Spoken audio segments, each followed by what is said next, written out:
الحمد لله الذي تجري بأمره المقادير. أعوذ بالله من الشيطان الرجيم. بسم الله الرحمن الرحيم. ومن يتوكل على الله فهو حسبه. صدق الله مولانا العظيم. میرے نہایت واجب القدر معزز سامعین، السلام علیکم ورحمۃ اللہ وبرکاتہ.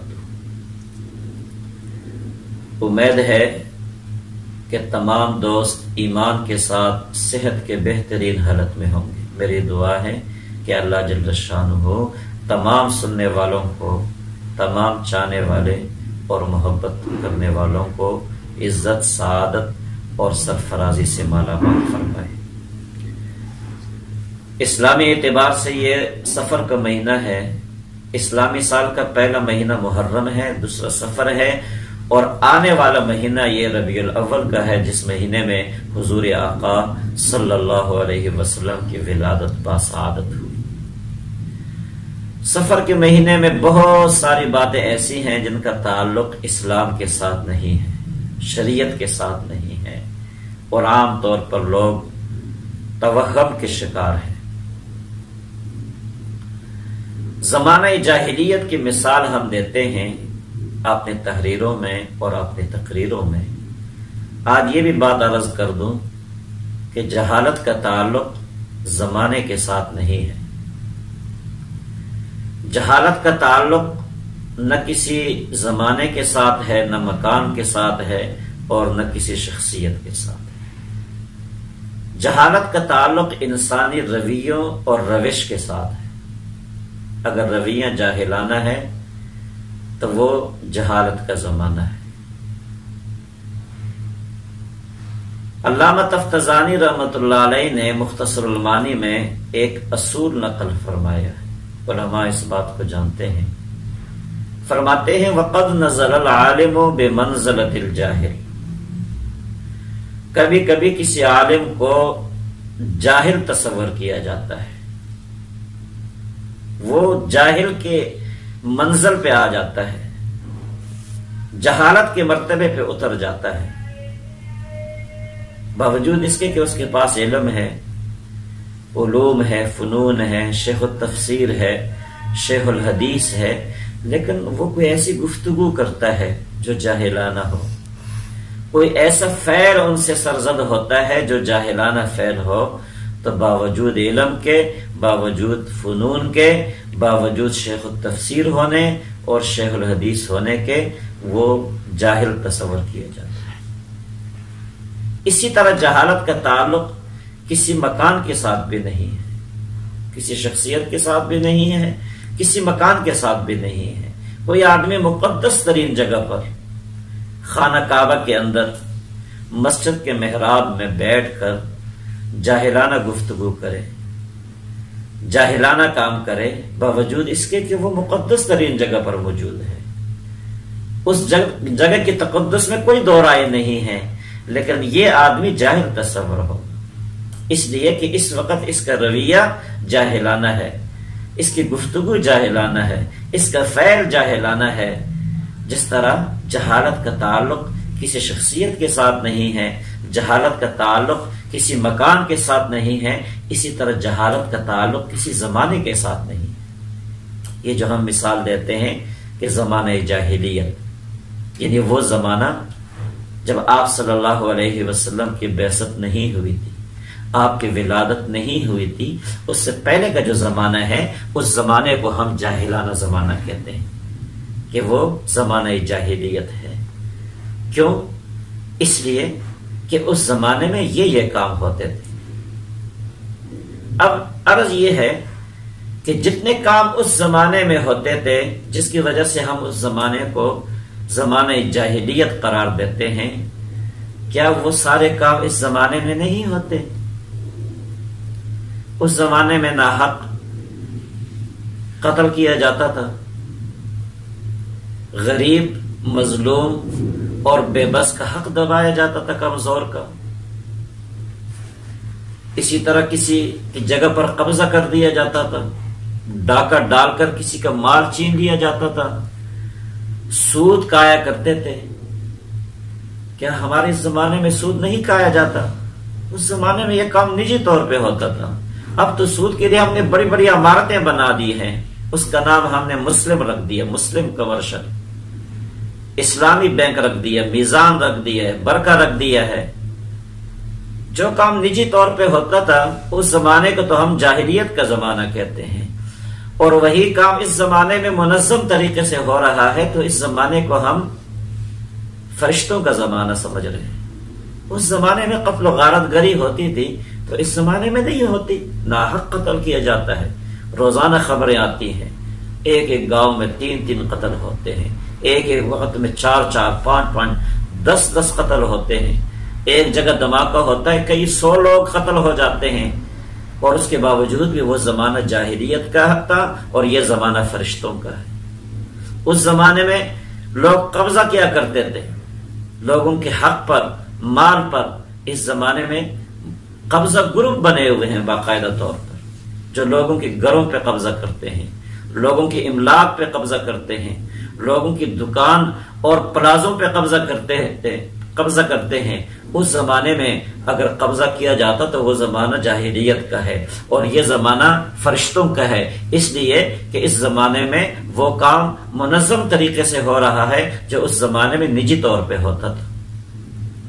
بہت سارے کام جو اس زمانے میں نہیں ہوتے تھے، جاہلانہ کام، وہ اس زمانے میں ہو رہے ہیں. آپ نے نہیں سنا ہوگا کہ اس زمانے میں کسی نے مسجد پہ قبضہ کیا. سنا ہے آپ نے؟ نہیں سنا ہوگا. آپ نے کسی عبادت گاہ پہ قبضہ کیا ہو، آپ نے نہیں سنا ہوگا. اس زمانے میں مساجد میں بھی قبضہ کیا جاتا ہے، دینی اداروں پہ بھی قبضہ کیا جاتا ہے، عصری اداروں پر بھی قبضہ کیا جاتا ہے. وہ زمانہ جاہلیت ہے اور پھر یہ زمانہ فرشتوں کا ہے. یہ بات تو مجھے سمجھ نہیں آ رہی، اور یہی میں دوستوں کو سمجھانا چاہتا ہوں کہ جہالت کا تعلق نہ زمانے کے ساتھ ہے نہ کسی شخصیت کے ساتھ ہے. ایک آدمی بڑا اکابر بنا ہے، بہت بڑا آدمی ہے، لیکن وہ اگر منافقت کرتا ہے، کسی کے ساتھ ظلم کرتا ہے، کسی کے ساتھ برائی کرتا ہے، باوجود اس کے کہ وہ بڑا آدمی ہے، اس کے پاس عہدے ہیں، اس کے پاس علم ہے، وہ شیخ التفسیر اور شیخ حدیث کا لقب ان کو ملا ہے، لیکن اس وقت چونکہ اس کا فعل جاہلانہ ہے تو وہ جاہل تصور ہوگا. اور جاہل کو جاہل کہنا کوئی برائی نہیں ہے، جاہل کو جاہل کہنا کوئی غلط بات نہیں ہے. اس لیے آپ نے اس ذہن کو ٹھیک کر لیں، آپ نے اس تصور کو ٹھیک کر لیں کہ جہالت کا تعلق کسی زمانے کے ساتھ نہیں ہے، کسی شخصیت کے ساتھ نہیں ہے اور کسی مکان کے ساتھ نہیں ہے. اور جس طرح جہالت کا تعلق کسی زمانے کے ساتھ نہیں ہے، کسی شخصیت کے ساتھ نہیں ہے، کسی مکان کے ساتھ نہیں ہے، اسی طرح نحوست کا تعلق کسی مہینے کے ساتھ نہیں ہے. یہ جو ہم سفر کے مہینے کو منحوس سمجھتے ہیں، اس میں کوئی اہم کام کا آغاز نہیں کرتے، اس میں ہم شادیاں نہیں کرتے، اس میں ہم اپنی تجارت شروع نہیں کرتے، سفر نہیں کرتے. بہت سارے کام ہم اس وجہ سے چھوڑ جاتے ہیں کہ یہ مہینہ منحوس ہے. تو نحوست کا تعلق نہ مہینے کے ساتھ ہے، نہ کسی سال کے ساتھ ہے، نہ کسی دن کے ساتھ ہے، نہ کسی گھڑی کے ساتھ ہے اور نہ کسی جگہ کے ساتھ ہے. نحوست کا تعلق انسان کے رویے، روش اور اعمال کے ساتھ ہے. عمل اگر منحوس ہوگا تو اس کے نتائج منحوس نکلیں گے. چاہے وہ عمل آپ رمضان کے مہینے میں کر لیں، چاہے وہی عمل آپ لیلۃ القدر کی رات کر لیں، چاہے وہی عمل آپ حج کے دنوں میں منا اور مزدلفہ اور عرفات میں کر لیں، اس کا نتیجہ منحوس ہی نکلے گا، کیونکہ عمل منحوس ہے، طریقہ منحوس ہے، سوچ منحوس ہے، رویہ منحوس ہے، روش منحوس ہے. چاہے وہ کسی مہینے میں آپ کر لیں اس کے نتائج منحوس نکلیں گے. اس لیے جہالت کا تعلق کسی زمانے کے ساتھ نہیں ہے اور نحوست کا تعلق کسی دن کے ساتھ نہیں ہے، کسی زمانے کے ساتھ نہیں ہے، کسی مہینے کے ساتھ نہیں ہے، کسی گھڑی اور کسی جگہ کے ساتھ نہیں ہے. آپ ایسی جگہ پر نیک کام کر لیں، اچھا کام کر لیں، مخلوق کی خدمت اور مخلوق کی فلاح کے لیے ایسے جگہ پر کام کر لیں جہاں چاروں طرف اندھیرا ہو، جہالت کا اندھیرا ہو، ظلم و جبر کا اندھیرا ہو، پورا معاشرہ جہالت میں ڈوبا ہوا ہو اور آپ اس معاشرے میں بیٹھ کر کوئی اچھائی کر لیں، اس کے نتائج اچھے نکلیں گے، کیونکہ نتائج کا تعلق یہ انسانی اعمال کے ساتھ ہے، نہ زمانے کے ساتھ ہے، نہ وقت کے ساتھ ہے، اور نہ کسی انسان کے ساتھ ہے، نہ کسی مہینے کے ساتھ ہے۔